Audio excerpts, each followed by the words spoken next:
Bonjour les sportifs connectés, c'est Jérôme du blog montrecardogps.fr. Si vous avez une Suunto verticale, une verticale solar ou une Suunto 9 Peak Pro, vous allez bientôt avoir une toute nouvelle montre.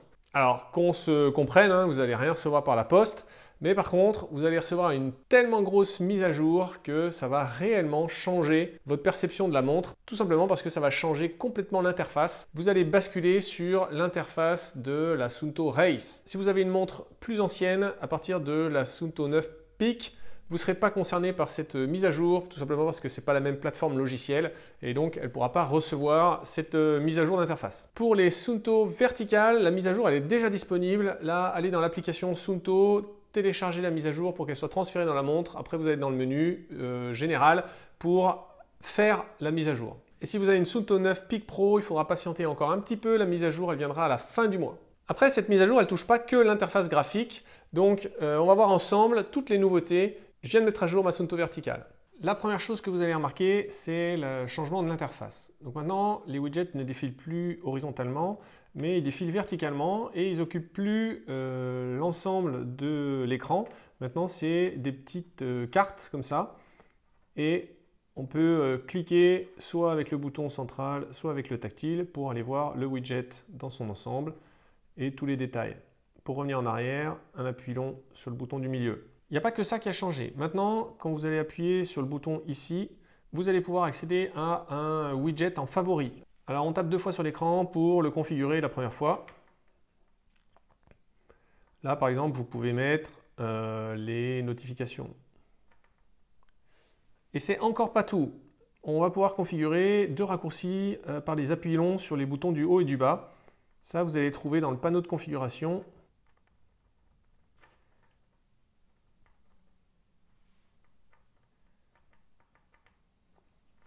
Vous allez dans personnaliser. Et là, vous pouvez éventuellement passer par là pour épingler le widget, mais on vient de le faire. Là, on va pouvoir sélectionner des raccourcis, donc par exemple lampe de poche. Sur le bouton supérieur. Ici, on en profite pour configurer les widgets. Alors sur la montre, on peut uniquement configurer ceux qu'on veut voir et ceux qu'on ne veut pas voir. Donc il suffit de décocher par exemple si vous ne voulez pas les commandes musicales. Et depuis l'application, vous pouvez également changer l'ordre. Mais depuis la montre, on ne peut pas changer leur ordre.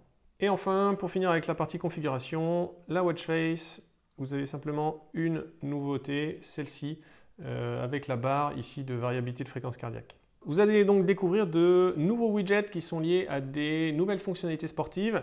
Et après la mise à jour, ils sont tout en bas. On a donc en premier le widget de variabilité de fréquence cardiaque. Ça, c'est enregistré la nuit.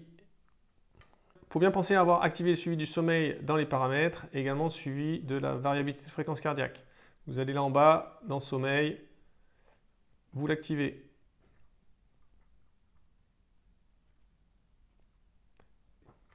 Et ça ne s'arrête pas là, maintenant il faut descendre pour activer ici le suivi de la VFC.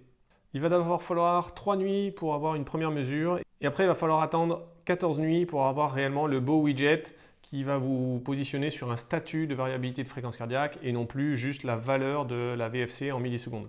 Ensuite, on a 3 widgets qui sont en fait l'affichage sur la montre de données que vous aviez déjà dans l'application qui sont les algorithmes de charge d'entraînement de Training Peaks. Il y a le Training Stress Balance, le Chronic Training Load et le Training Stress Balance.